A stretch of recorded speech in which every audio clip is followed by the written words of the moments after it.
You've been lied to your entire life. And the cruelest part, you've been lying to yourself too.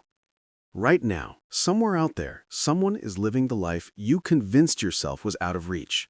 They're getting the respect you crave. They're commanding the rooms where you shrink into silence. They're building the empire you daydream about while scrolling through other people's success at 2 a.m., feeling that familiar ache in your chest. The question that burns and never lets you sleep. When is it going to be my turn? I used to ask myself that same question. I watched people half as smart, half as capable, get twice the opportunities. I was the one explaining, justifying, and proving my worth to people who wouldn't recognize greatness if it stared them in the face. I know that rage, the white-hot fury of realizing you've been playing a game where the rules were written to keep you small. But here's what changed everything for me, and what's about to change everything for you. The game isn't rigged against you. You just never learned the real rules. While you were being told to be nice, humble, and wait your turn, others were learning how power really works. They were studying human psychology while you were studying how to be liked. They were building confidence while you were building excuses. The uncomfortable truth is this: you're not behind because you're not good enough. You're behind because you're still asking for permission from people who will never give it to you. You're waiting for validation from those who depend on your silence to maintain their illusion of power. You're still playing by rules designed to keep you where you are. But what if you stopped asking? What if you stopped waiting for approval and started taking control? What if you stopped being the victim of other people's insecurities and started becoming the architect of your own rise? Because that's exactly what's about to happen. In the next few minutes, you'll discover 7 psychological principles that separate those who get everything they want from those who only get what they're given.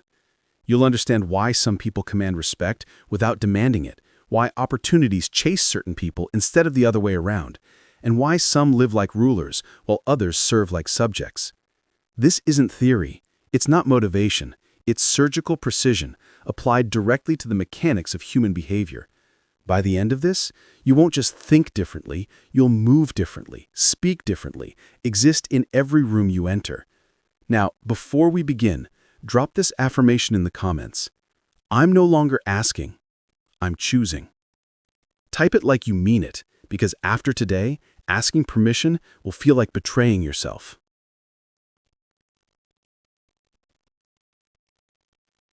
Number 1, your mouth is your enemy. I learned this lesson the hard way when I was 23, sitting in a conference room full of people who made more in a month than I did in a year. Desperate to prove I belonged, I filled every pause with nervous chatter, every silence with forced humor and over-explanation. I thought speaking meant power. I thought presence meant participation. I was wrong, devastatingly wrong.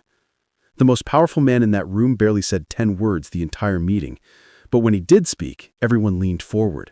When he asked a question, the air changed. When he sat in silence, others squirmed, revealing more than they realized, exposing their own insecurity and need to be seen. That's when it hit me. Your mouth is your enemy. Every word you give away is free information. Every unnecessary explanation is an advertisement of weakness. Every time you rush to fill silence, you signal that their comfort matters more than your control. Silence terrifies people because it forces them to confront themselves. When you stop speaking, they start projecting their fears, doubts, and guilt. They assume you're evaluating them, judging them, seeing through them, and the truth is, you are. While they're talking, they reveal everything, their insecurities, ambitions, and vulnerabilities. But when you're the one always talking, you're the one being dissected. You're the open book in a room full of readers. Machiavelli said it best. Everyone sees what you appear to be. Few know what you are. And that's where your power begins, not in being seen, but in being unreadable. Few people ever see who you truly are. Your silence becomes a blank canvas, and everyone around you starts painting their own interpretation of your thoughts, your power, your judgment. They fill the quiet with their own fears and insecurities. And before long, you're no longer just another presence in the room. You're the presence, the one they try to impress, the one they seek approval from without even realizing it.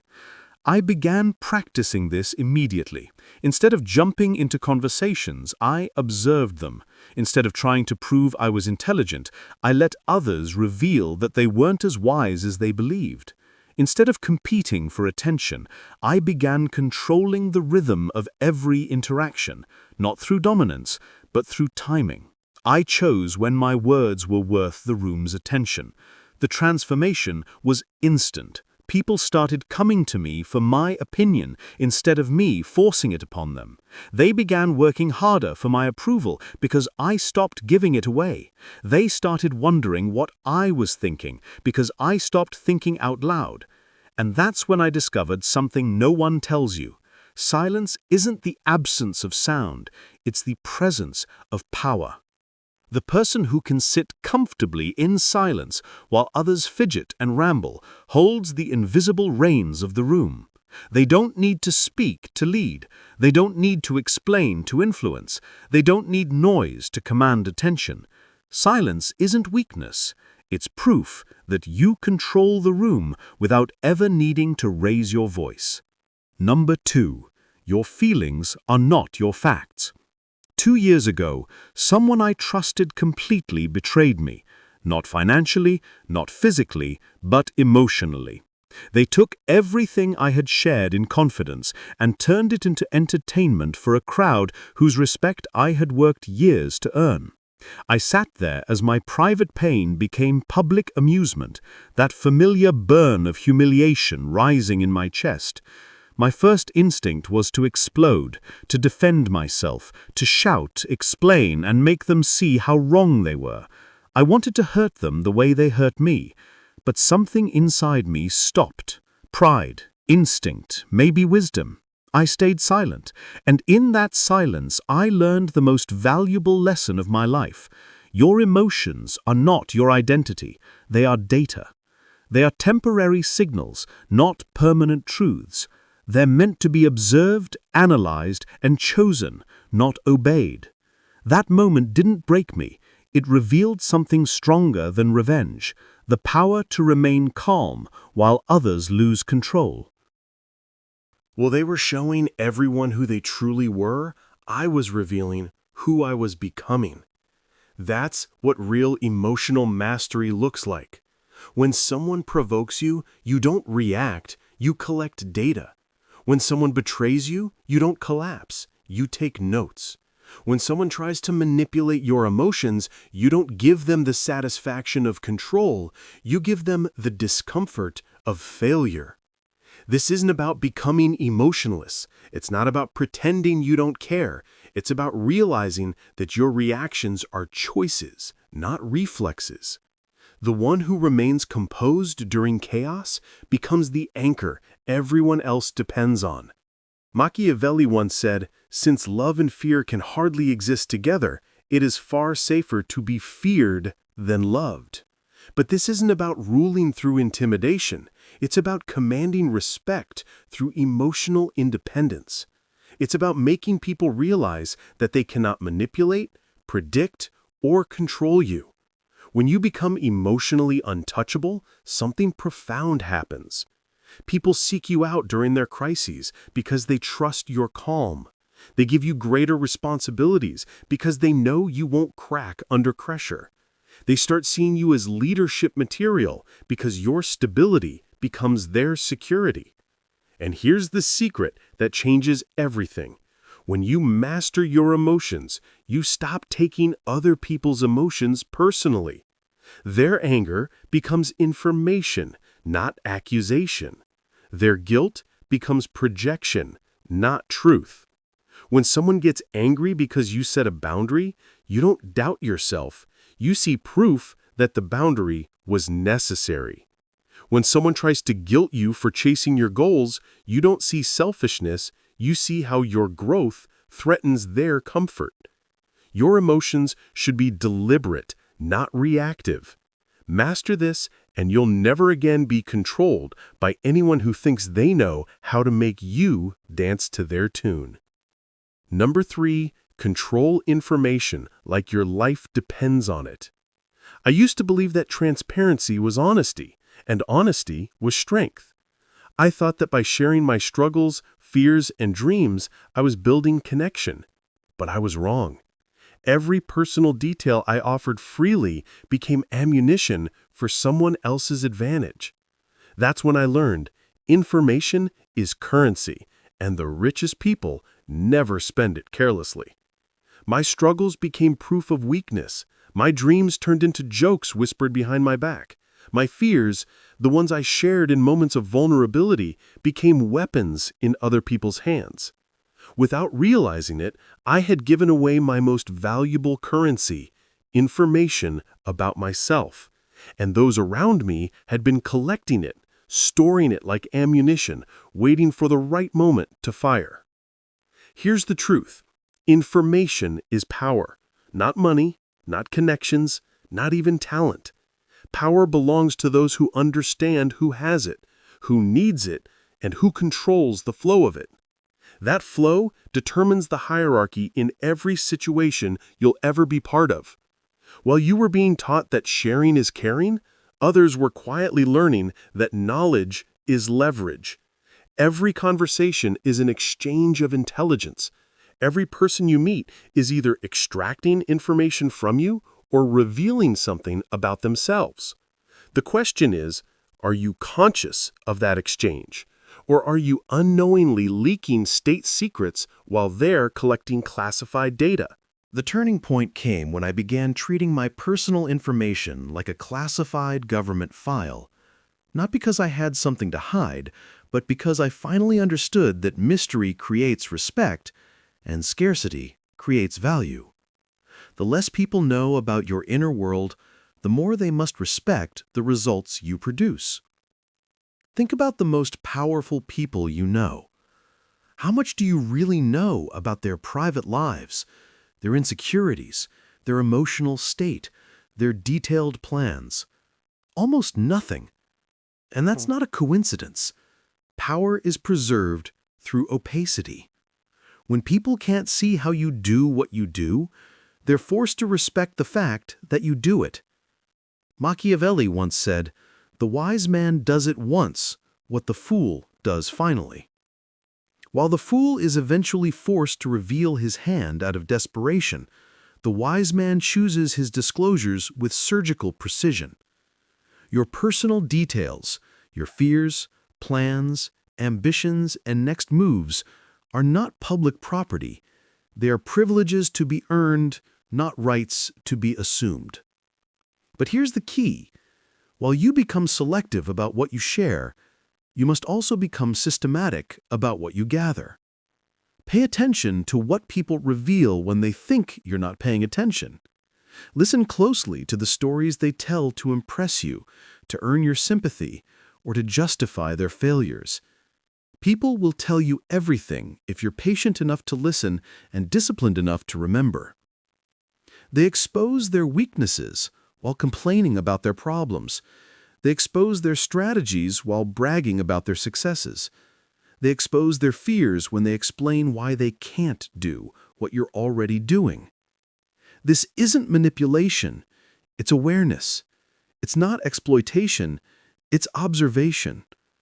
When you understand people's motivations, insecurities, and needs, you gain leverage, not to destroy them, but to align your goals with theirs in a way that benefits you both. Because when you control information, you control options. When you control options, you control outcomes. Information isn't meant to be hoarded. It's meant to be deployed strategically, sparingly, and at the moment of maximum impact. Master this, and you'll never again be blindsided by anyone's actions, because you'll have already seen them coming long before they made their move. Number 4. Make yourself irreplaceable through ruthless competence. For 3 years, I was the nicest person in every room. I was agreeable, helpful, easy to work with, never confrontational, never demanding. I believed job security came from being liked. I believed progress came from staying quiet, keeping peace, and avoiding waves. Then I watched someone half as pleasant, but twice as competent, get promoted over me again and again. That's when I learned the brutal truth no one wants to admit. Being nice doesn't make you necessary.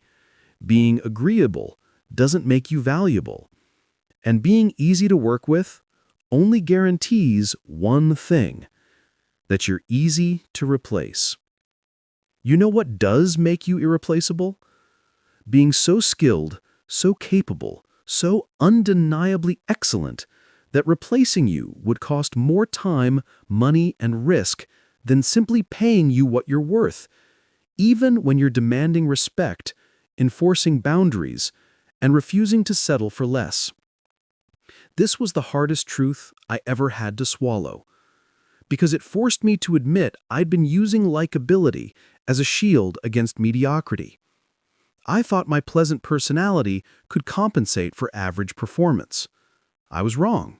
Competence is armor. It protects you from favoritism, office politics, and shifting loyalties. When you are the best at something that matters, people have no choice but to deal with you as you are, not as they wish you were. They may not like your assertiveness or your boundaries, but they need your results more than they need their comfort. Building ruthless competence means this: you don't just do your job, you master your field. You don't just meet expectations, you anticipate needs before anyone else sees them. You don't just solve problems, you prevent disasters before they happen.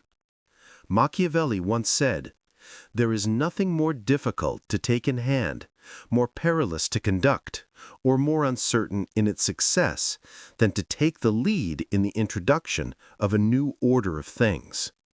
And that's exactly what ruthless competence does. It creates a new order, one where you are no longer replaceable, no longer overlooked, and no longer dependent on anyone's approval to rise. The price of becoming irreplaceable. This is exactly why most people never become irreplaceable. Because it demands risk. It demands defiance. It demands the courage to be wrong sometimes, in exchange for the chance to be extraordinarily right. Becoming irreplaceable means challenging systems everyone else accepts. It means proposing better ways of doing things and standing firm when mediocrity pushes back. But when you commit to this level of competence, something powerful happens. People stop questioning your methods and start studying them. They stop trying to manage you and start trying to keep you. Your value becomes so undeniable that arguing with you becomes counterproductive, even when they disagree with your approach. I learned this the hard way, by becoming obsessed with mastery, not with being liked, not with being agreeable, but with being valuable.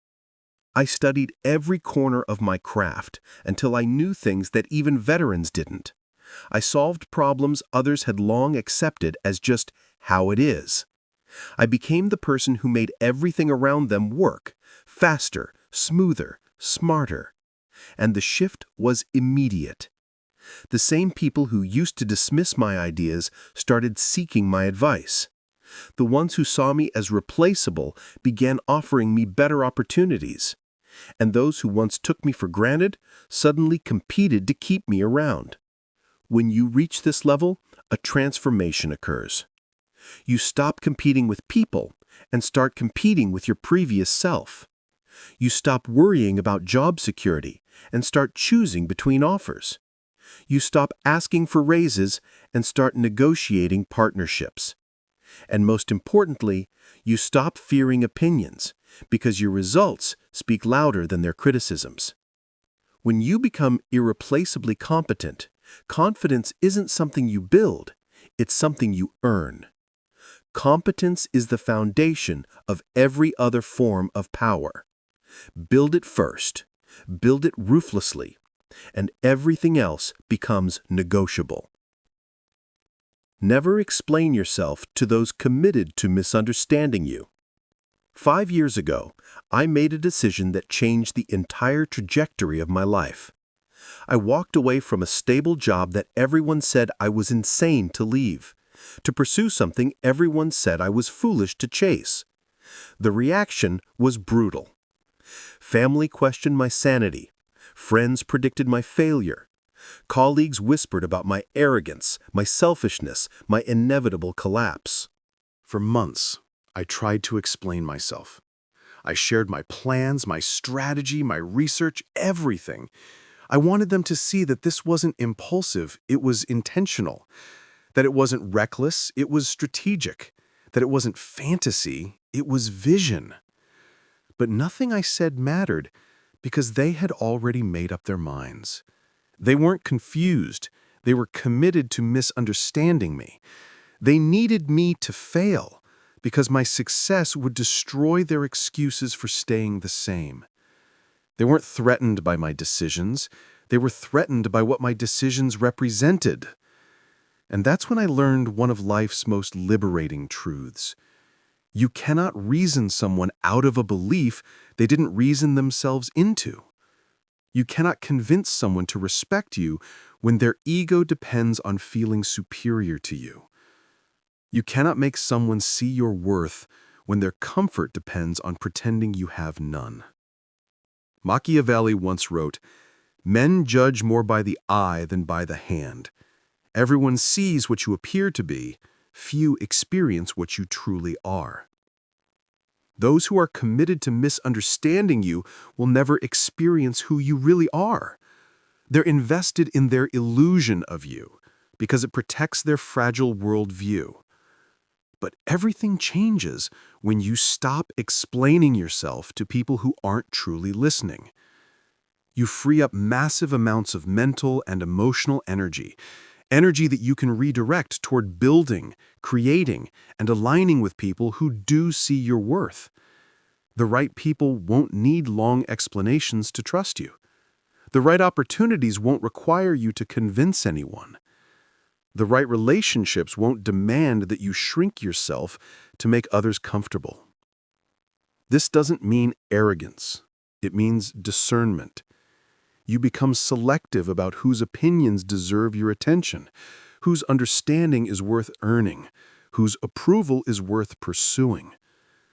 Not every opinion deserves your defense. Not every misunderstanding deserves your correction. When someone shows you through their words, their actions, or their refusal to see evidence that they are committed to misunderstanding you, believe them. And redirect your energy toward those who are committed to understanding you. Your worth doesn't decrease because someone refuses to see it. Your value doesn't vanish because someone is invested in underestimating it. Stop giving people who've already decided who you are the power to make you doubt what you know about yourself.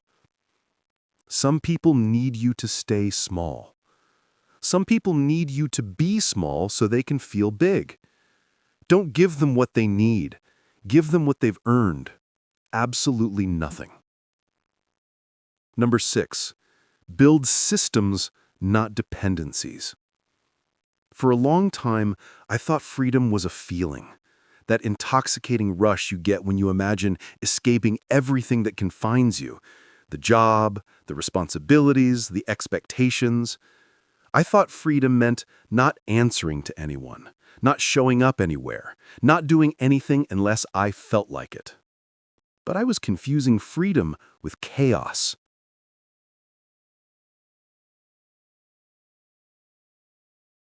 Real freedom isn't the absence of structure. It's the presence of structure that serves your goals, not someone else's. It's building systems that function whether other people participate or not, that produce results whether other people approve or not, that create value whether other people recognize it or not. Most people don't build systems. They build dependencies. Their happiness depends on their boss's approval. Their income depends on their employer's budget. Their self-worth depends on their partner's validation. Their social life depends on other people's availability. They call it connection, but it's not connection. It's voluntary imprisonment with better marketing. When your stability, your purpose, and your peace depend on other people's consistency, you're not living your life, you're borrowing it, and they can revoke it at any moment. I learned this the hard way when every system in my life collapsed at once. The job I thought was secure disappeared overnight. The relationship I thought was permanent ended without warning. The friends I thought were loyal vanished when loyalty became inconvenient. In 1 month, I learned that everything I thought was mine was only rented, and the lease had expired. That collapse forced me to ask a question that changed everything. What would my life look like if it didn't depend on anyone else's consistency, approval, or participation? Machiavelli once said, "Everyone wants to go to heaven, but nobody wants to die." Everyone wants independence, but nobody wants to pay the price of building it. That price is temporary discomfort. It's delayed gratification. It's the discipline to build something sustainable instead of something immediately satisfying. Building systems means thinking in longer time horizons than most people are comfortable with. It means creating multiple streams of income instead of relying on one paycheck. It means developing skills that travel with you, instead of depending on one company's training. It means validating yourself instead of waiting for others to praise you. It means designing your own schedule instead of living by someone else's calendar. This isn't selfishness, it's strategy. It's not isolation, it's independence. When you have systems, you engage with people from choice, not need. You can collaborate without compromising your values. You can commit without surrendering control. And when I finally committed to building systems instead of dependencies, everything changed. I stopped fearing other people's moods because my emotional balance no longer depended on their approval. I stopped fearing economic uncertainty because I had built multiple skills and income streams. I stopped fearing relationship changes because my worth wasn't tied to anyone's presence. Systems create options. Options create power. Power creates freedom. When you have systems, you don't have to tolerate disrespect, accept unfair treatment, or compromise your values for security. You can walk away because you've built alternatives. Dependencies make you negotiable. Systems make you sovereign. The choice is yours, but choose quickly. Every day you spend building someone else's system is a day you're not building your own. Number 7. Embrace strategic ruthlessness. This is where most people turn back because this is where power gets uncomfortable. This is where we separate those who want to feel powerful from those who are willing to pay the price to become powerful. 3 years ago, I had to fire my best friend. Not from a job, from my life. We had grown up together, built dreams together, survived everything together. But somewhere along the way, our paths diverged. I was growing, building, evolving. They were stagnating, complaining, draining. Every conversation became a therapy session for problems they refused to fix. And I kept showing up because I mistook loyalty for obligation. I mistook friendship for endurance. I mistook kindness for stupidity. Until one day, I realized something painful but true. Every hour I spent trying to save someone who didn't want to be saved was an hour stolen from my own evolution. Every piece of energy is a choice. Every ounce of energy I gave to their drama was energy I couldn't invest in my own goals. Every emotional resource I wasted on their chaos was a resource I couldn't give to people who actually deserved it. Strategic ruthlessness isn't cruelty. It's not about hurting people for sport or taking more than you need just because you can. It's about choosing your mission over other people's comfort, your growth over their expectations, your truth over their illusions about who you should be. It's saying no to people you love when what they ask for doesn't align with where you're going. It's ending relationships that drain your energy, not because they're bad people, but because they're no longer your people. It's making peace with the fact that your evolution will disappoint those who needed you to stay small, safe, predictable. Machiavelli once wrote, "Since a prince cannot use this virtue of liberality without harm to himself, he should not mind being called miserly." Sometimes you have to be miserly, not with money, but with your time, your focus, your emotional availability, so you have enough left for what truly matters. Most people avoid strategic ruthlessness because they mistake it for cruelty. They think being ruthless means being heartless, but that's not strategy. That's immaturity dressed as dominance. Real ruthlessness is calculated, deliberate, and often quietly compassionate. Sometimes the most ruthless thing you can do is refuse to enable someone's weakness. Sometimes the kindest thing you can do is disappoint someone in the short term so they can grow in the long term. Sometimes the most loving thing you can do is walk away, so they're forced to build the strength they'll never find while you're carrying them. Your resources, your time, your energy, your money, your focus are finite. Every yes is a no to something else. Every hour you spend feeding someone else's comfort is an hour stolen from your own potential. The people who achieve extraordinary things aren't always the smartest or the most connected. They're simply the ones willing to make decisions others are too afraid to make, the ones who accept short-term discomfort for long-term power. Strategic ruthlessness is what separates the dreamers from the builders. It's what transforms you from someone who reacts to life into someone who designs it. Rejection doesn't break you. It exposes where your loyalty still belongs to weakness. The untouchable truth. I want you to understand something that will change how you see yourself forever. You are not broken. You are not behind. You are not too old, too late, too inexperienced, or too damaged.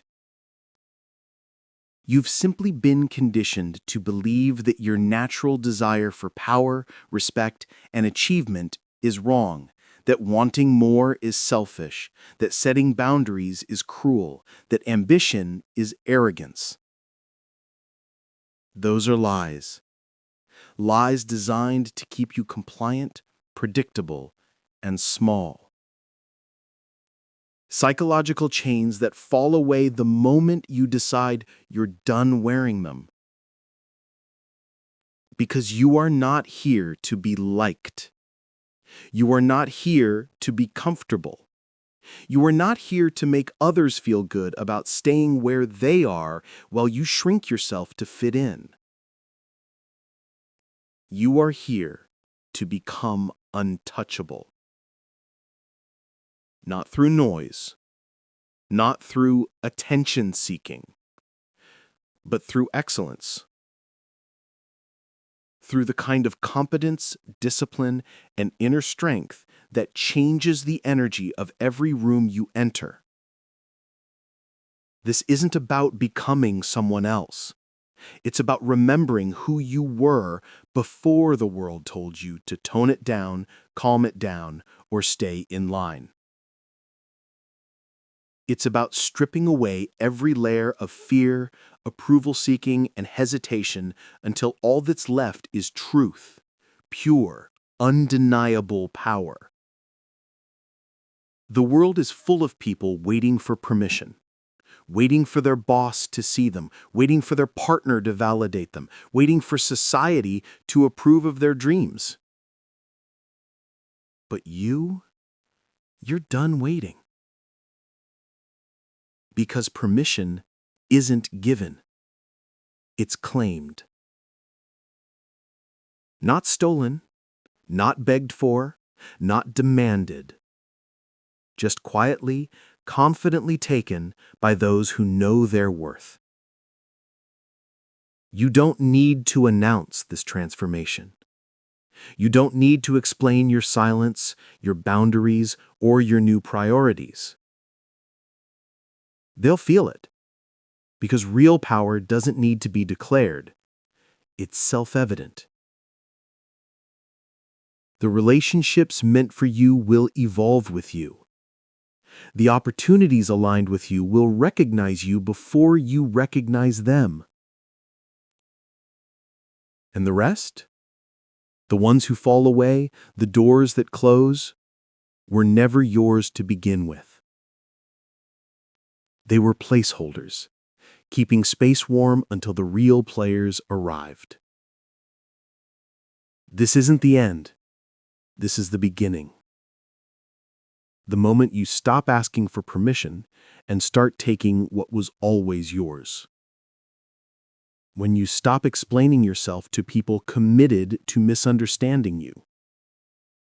When you stop trying to be everything to everyone and start being irreplaceably you.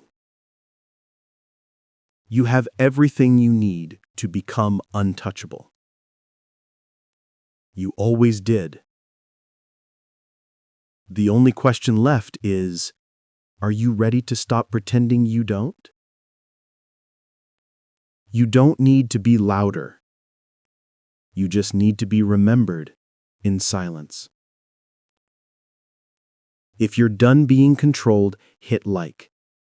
If you're ready to become untouchable, subscribe. You don't need permission anymore. Take what's yours.